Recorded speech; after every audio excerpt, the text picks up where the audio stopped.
Bonjour à toutes et à tous, c'est Hermès, j'espère que vous allez bien, j'espère que vous avez apprécié la vidéo d'hier. J'ai senti de la frustration sur les commentaires de la vidéo d'hier, donc non, je ne suis pas permabère, mais j'ai des choses qui me plaisent pas trop sur le marché, et c'est tout à fait normal de m'exprimer, je fais des vidéos quotidiennes, et je combats deux choses, les certitudes et la peur. Je me positionne généralement quand il y a de la peur, et je vends généralement massivement quand il y a des certitudes. Et on a peut-être trouvé ce petit basculement depuis les précédents plus hauts, notamment sur Bitcoin, une forme de certitude où Bitcoin ne peut plus qu'aller que plus haut. Oh, c'est assez intéressant de l'observer. Donc non, Bitcoin ne peut pas aller que plus haut, puisqu'il y a des choses qui ne sont pas forcément très reluisantes qu'on est en train d'observer sur le marché. Maintenant, ça ne veut pas dire que tout ne peut pas être annulé via une bougie d'impulsion extrêmement massive dans les prochains jours, peut-être prochaines semaines. On l'avait noté, nous, pour le 9 juin 2025 par rapport à notre Shopiness. On le reprendra dans cette vidéo. Maintenant, je vous ai également donné pour les permabères ou les permaboules, peu importe, là où un indicateur nous donnera très proche du top, retour en bear market. Si c'est vert, je suis boule, boule, boule, boule, boule. Si ça passe dans le gris, je suis bear, bear, bear, bear, bear. Et je ne peux pas faire mieux, en réalité, de vous donner ces informations. On va le reprendre doucement. Dernière petite chose que j'aimerais reprendre avec vous, et je pense que c'est capital, c'est la stratégie des quatre rois. Ah, on va au sud, on va au nord, on va à l'est, à l'ouest, c'est bullshit, etc. Alors, non, ce n'est pas bullshit, mais si vous utilisez la stratégie des quatre rois pour pouvoir faire vos investissements sur Bitcoin, c'est une absurdité, puisque je vous interdis d'acheter du Bitcoin. C'est complètement contre-intuitif sur ces niveaux de valorisation d'acheter du Bitcoin. Vous avez un risque actuellement très proche des 1 pour 2 à peu près. Et je pense que si on investit dans Bitcoin, c'est pas pour avoir des risques de 1 pour 2. C'est pour avoir des risques de 1 pour 5, 1 pour 10, voire 1 pour 20. Puisque le risque est toujours égal à lui-même, 100%. Je vais reprendre tout ça dans cette vidéo. Je pense que ça va être important de faire un point. Il y a des choses qui ne me plaisent pas et que je suis en train d'observer, des choses que j'essaye de comprendre et c'est difficile à comprendre. Et aidez-moi dans les commentaires à répondre à ces interrogations. On en parle maintenant.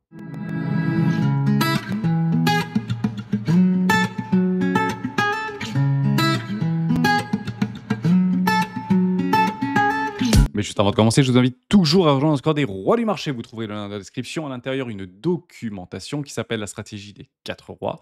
Elle se trouve juste là. N'hésitez pas à la télécharger, l'utiliser, vous en imprégner, vous en inspirer pour vous aussi. Trouver votre propre style d'investissement, que ce soit sur le court, moyen, long terme, voire très long terme.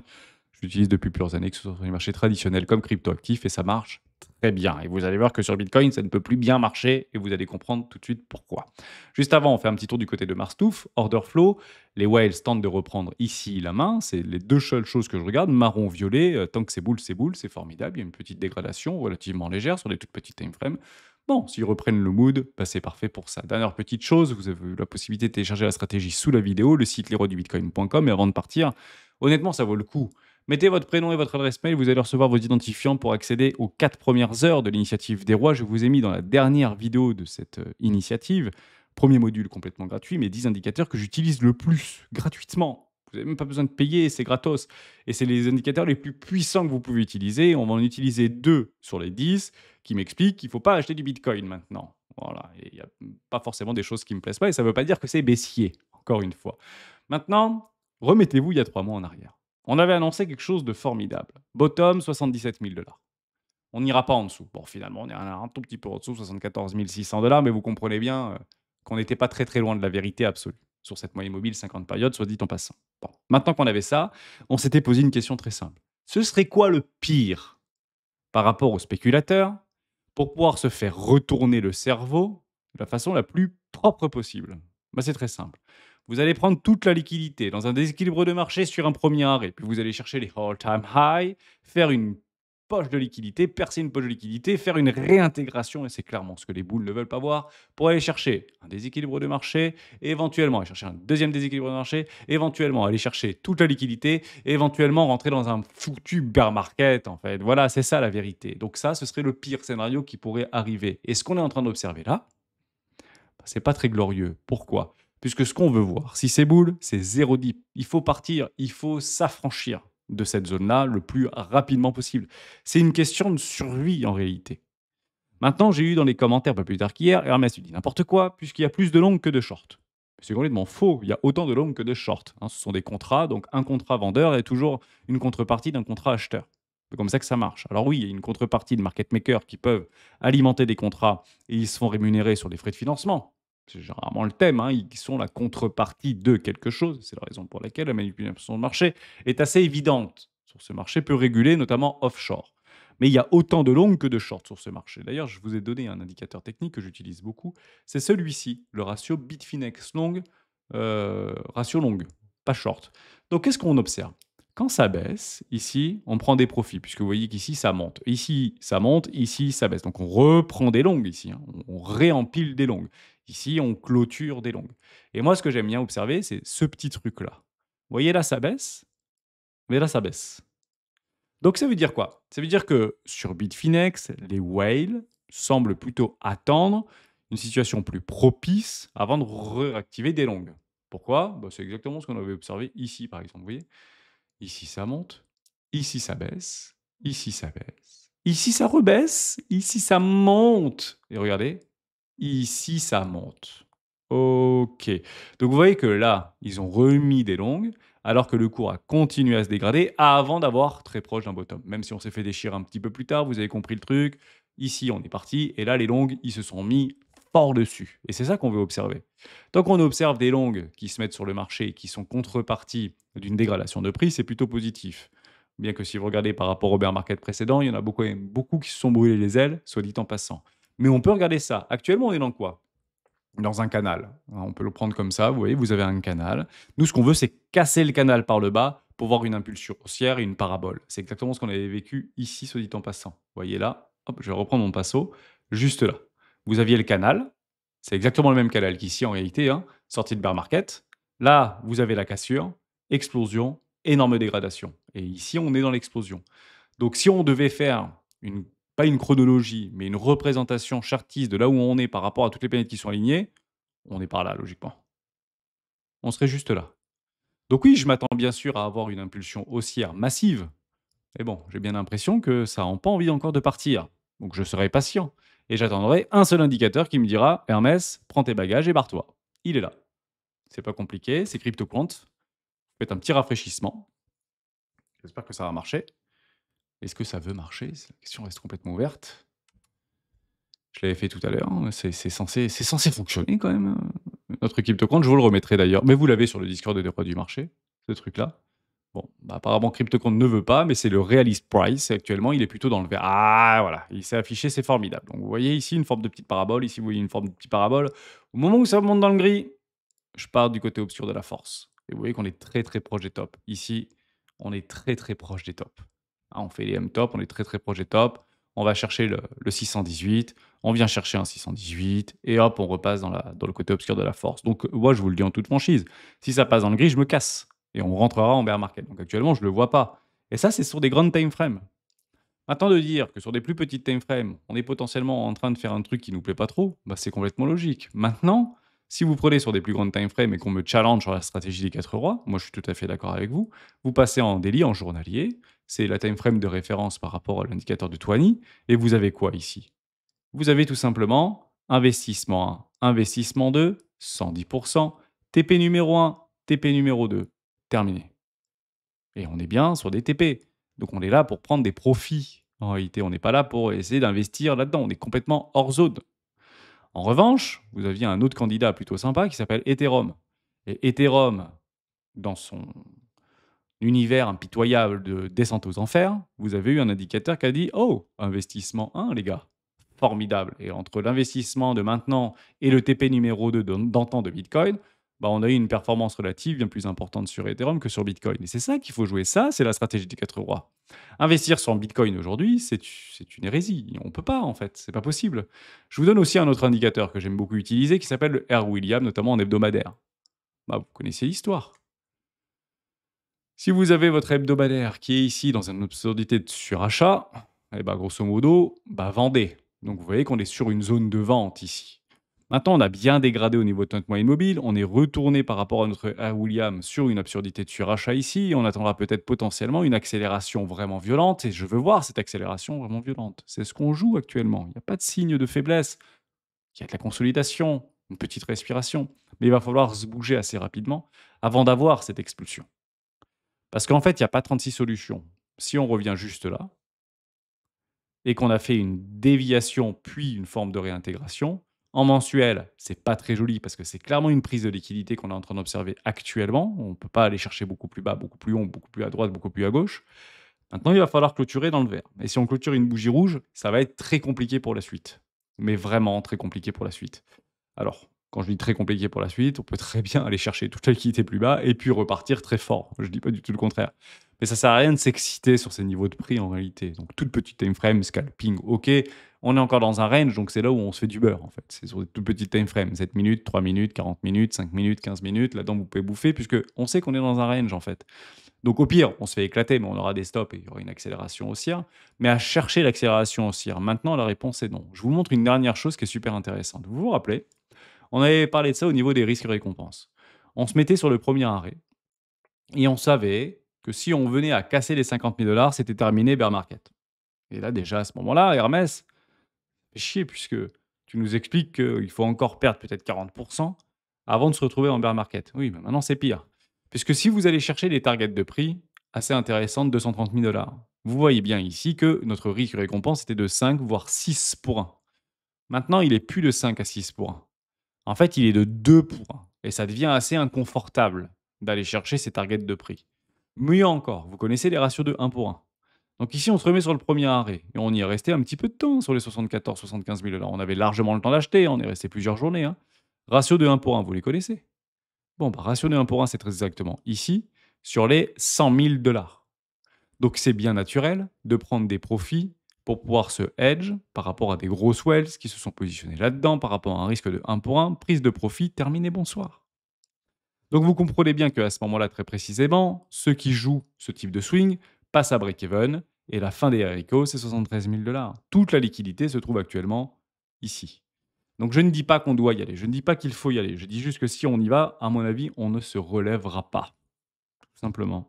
Donc je veux le voir violent, partir très fort vers le nord, et actuellement, bah, je ne le vois pas. Pour la simple raison que je vois des réintégrations, des structures en M-top, où on maintient des déséquilibres de marché. Tout de suite encore, voilà, hop, on peut passer en 4 heures. On l'a eu encore dans la nuit, vous avez le déséquilibre ici, on vient rebondir sur la moyenne mobile 50 période, en virgule institutionnelle, hop, et on repousse. On vient maintenir le petit déséquilibre de marché.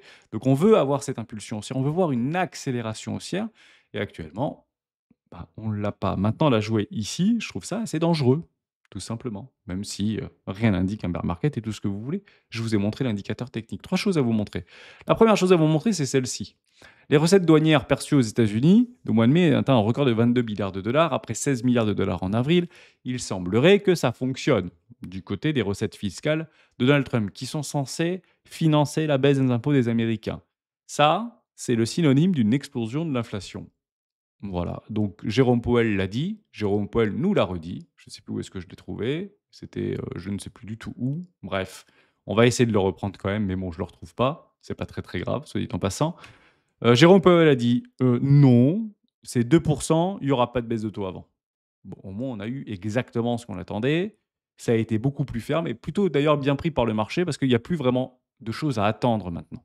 C'est ça qu'il faut peut-être prendre en considération. Et vous avez vu que le marché au niveau du S&P 500 comme du Nasdaq s'est plutôt bien réveillé sur la journée d'hier.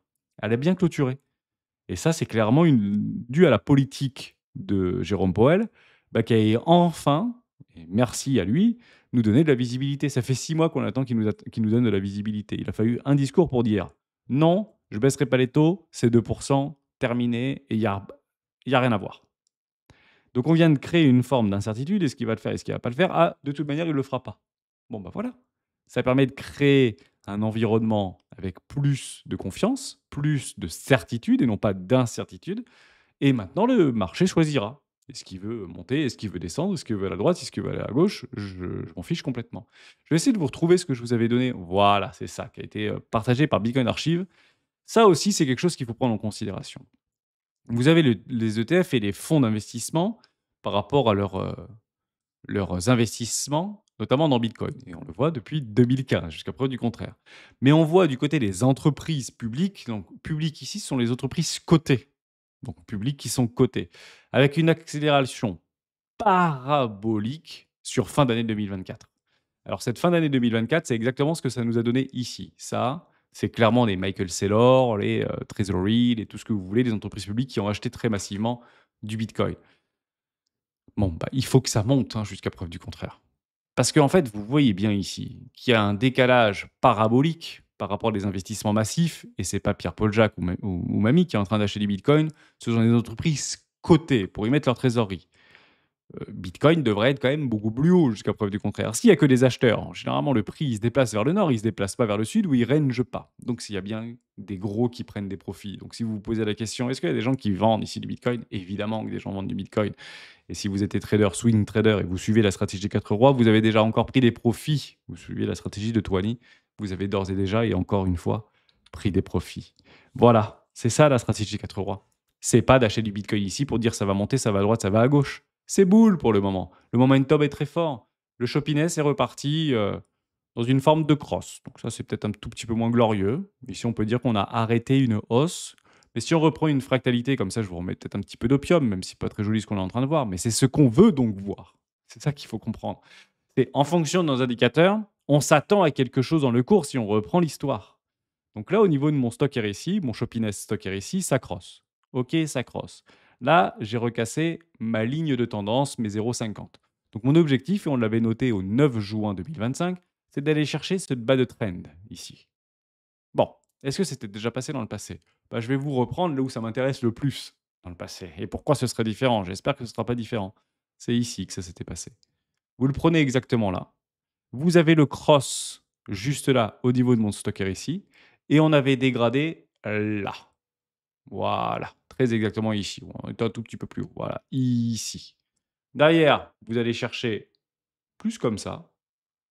Voilà, une trend. Vous voyez cette trend, un peu comme bon, je le fais à la main, mais vous avez compris le truc. Et de là, on va aller chercher la trend baissière. Donc ici, on va aller chercher la trend baissière. Ici, on a crossé. Ici, on a fait une envolée parabolique. Donc voilà ce qu'on attend sur Bitcoin, ni plus ni moins. Le dernier coup de rein. Est-ce que vous le voyez? Est-ce qu'actuellement il est à portée? Est-ce que vous le jouez debout sur la table avec un levier x20 sur Bitcoin? Moi, honnêtement, je ne m'amuse pas à faire des leviers x20 swing long Bitcoin actuellement. Ça ne m'intéresse pas. C'est du scalp, éventuellement. Sinon, j'ai plutôt les yeux sur Ethereum, moi, qui semble plutôt bien résilient. D'ailleurs, on le voit très bien au niveau des ETF. C'est exactement ce qu'on voulait voir, hein. 78 millions du côté de Ethereum, alors qu'il y a de l'outflow du côté de Bitcoin. Qu'est-ce que vous voulez de plus? Pas plus de choses à dire. On a tout. On a Jérôme Powell qui nous donne enfin de la visibilité, c'est clairement pas ce qu'on voulait entendre, mais au moins on l'a entendu. Vous avez le Realist Cap qui est toujours dans le vert, vous avez la stratégie des 4 rois qui vous dit n'achetez pas du Bitcoin, allez voir plutôt de vos cryptoactifs préférés.